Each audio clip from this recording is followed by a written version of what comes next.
Welcome back to the Chief here on CP24. Chief Mark Saunders joins us again to speak about a host of issues, and we've got a caller on the line. This is Taras from Toronto. Taras, what's your question for the Chief? Good evening. I'd just like to say good evening, Chief Saunders. I think you're doing a really great job. And my question for you is, as a pedestrian, I've been hit almost many times while exiting streetcars, crossing at crosswalks or pedestrian walkways at traffic lights by cyclists. I'm a cyclist as well, but as a pedestrian, by cyclists who aren't obeying the laws, the traffic laws, and they're going through red lights, passing streetcars.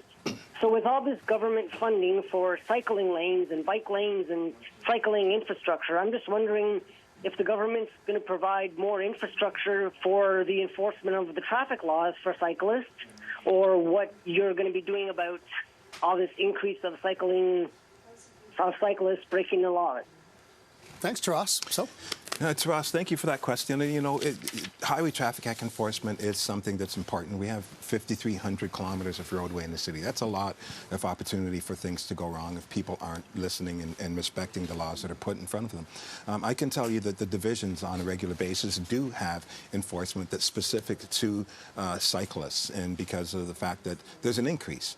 And make no mistake about it, when you look at the city development, they're developing more infrastructure for cyclists, and that's because there's a public demand for it. More people want to use cycles to get on the road, and you know, roadways are going to be used more for transporting people, not vehicles. And so, having said that, as a police entity, we have to make sure that we have more directed patrol when it comes to the traffic enforcement with cyclists and with motor vehicles and with pedestrians.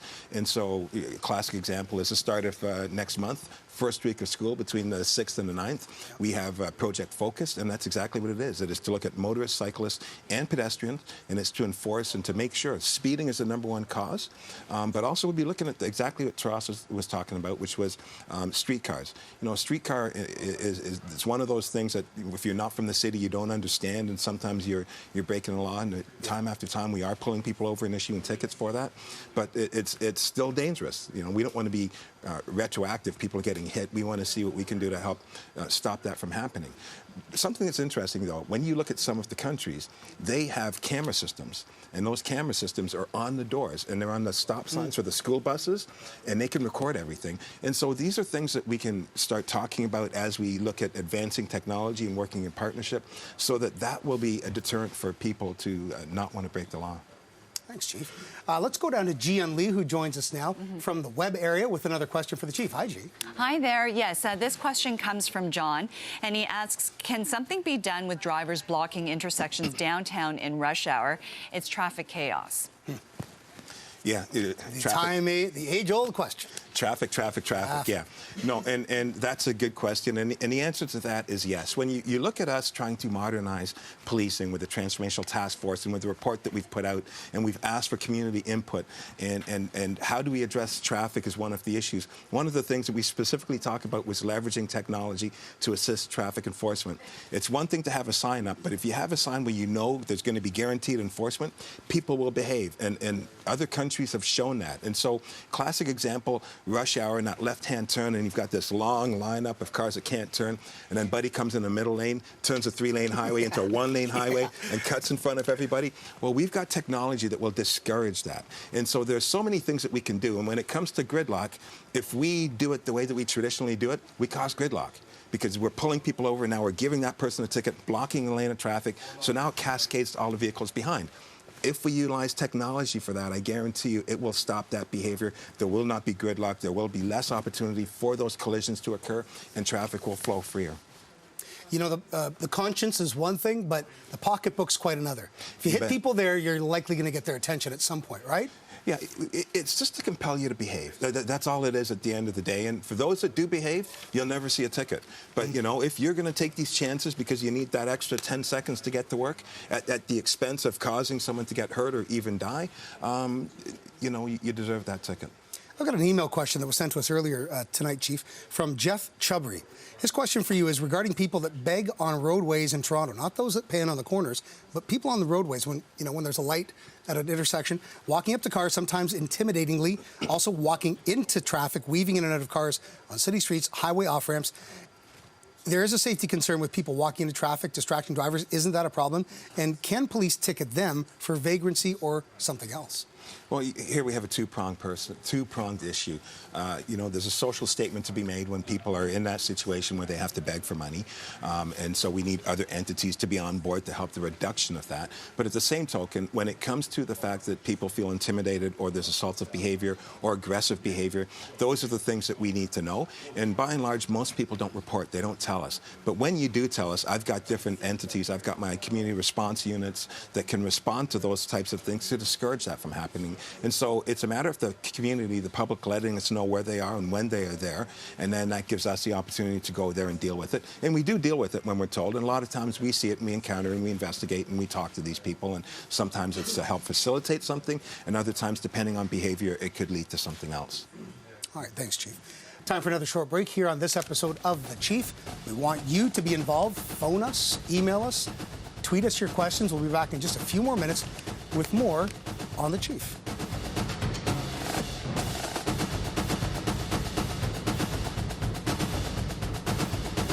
Good evening, everybody. I'm George Lagajanis, and welcome back to this episode of The Chief. Chief Mark Saunders graciously appears once a month to take your questions, and we'll begin with some of mine first, though. It was a little premature for me and a lot of other media hacks to call this the summer of the gun, which you heard a lot of that floating around about 3 months ago. Well, the crime stats, it shows that maybe statistical anomaly, things have come down a little bit in terms of the rates of gun violence. And you've been working very hard over the last month since I've seen you. A lot of public relations to get out there into the communities. The 5th Town Hall on police modernization, that was just 2 nights ago. There was a Black Leaders Summit at Queen's Park, Jane Finch March Against Violence, Think First PSA initiative. Talk to me a bit about those and the fact that you're there in the flesh, pressing the flesh. Yeah, well, it's important to understand that, we need a whole-of-government approach. The enforcement piece is very important, don't get me wrong, and the men and women are doing a great job. We've seized over 473 guns year to date, which is a lot of guns. So we're not sitting on our hands by any way stretch of the imagination. But the crime prevention piece, crime prevention is important. And the fact that we have an opportunity to work with the community to help solve these types of problems, that's going to be the key to success. If we keep driving through enforcement, we're not going to be successful. But if we have an opportunity of working with government, of working with communities to find those sustainable solutions, then that's a good thing. And part of the piece is to educate young men that are making these bad decisions. And once you pull that trigger, it's a life changer. So what can you do? How can you front load and have people exposed to positive role models? Give them the guidance and the tools so that they can make healthy decisions, so that they don't wind up going down that wrong trail. And so I think these things are very important. So I've taken an active part. Now, with the consultation piece, it's how do we as a police service as a whole, we're modernizing.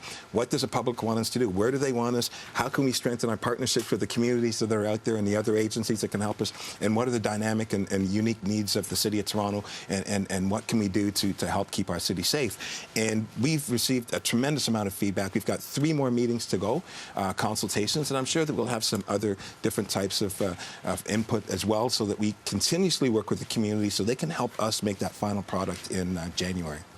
Well, the frontline cop has a lot to do, and many times your officers are the social worker, the shrink, the soldier, God's janitor, all at once, all the time.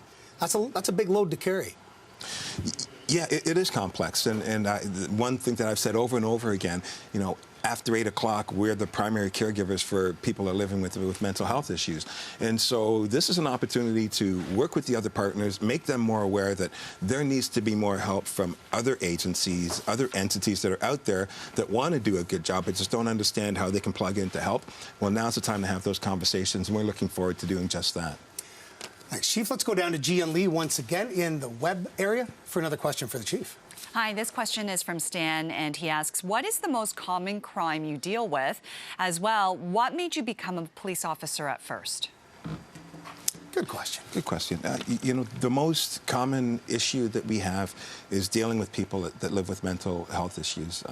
It's over 24,000 instances a year that we have to deal with, and they're tough because you have to play that. You want to play that humanitarian role, and it's a statement that there's a flaw within society, and there needs to be other people to help so that we can reduce the encounters that the police have to have with people living with mental health issues. And so that's first and foremost the type of calls that we get.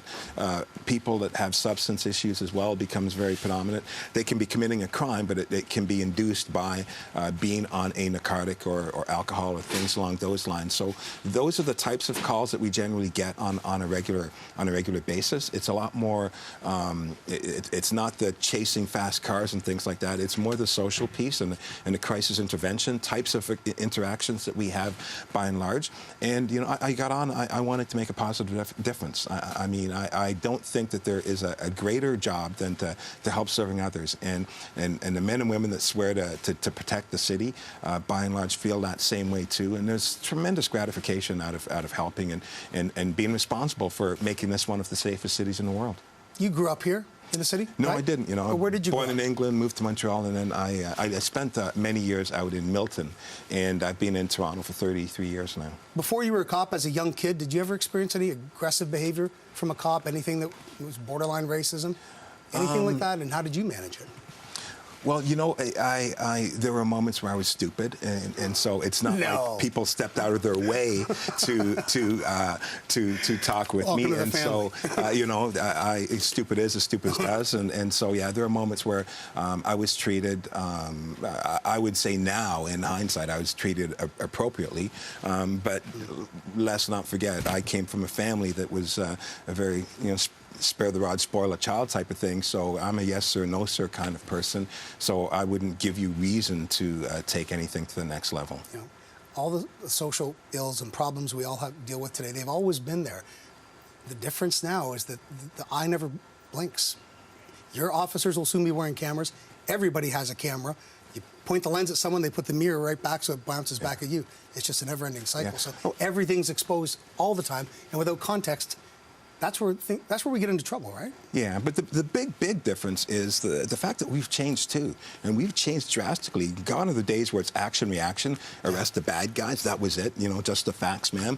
Yeah. We have a much stronger sociological component to what we're doing, and we have to have a better understanding of what our roles and responsibilities are, especially when we're dealing with diverse communities. If we don't get that right, all the social cost that's attached to our actions, we're going to fail miserably. Yeah. But that's why Toronto's such a great city, such a great laboratory for all of this, because there's no more diverse place on earth than right here. No, this is it. This is it. You bet. Utopia.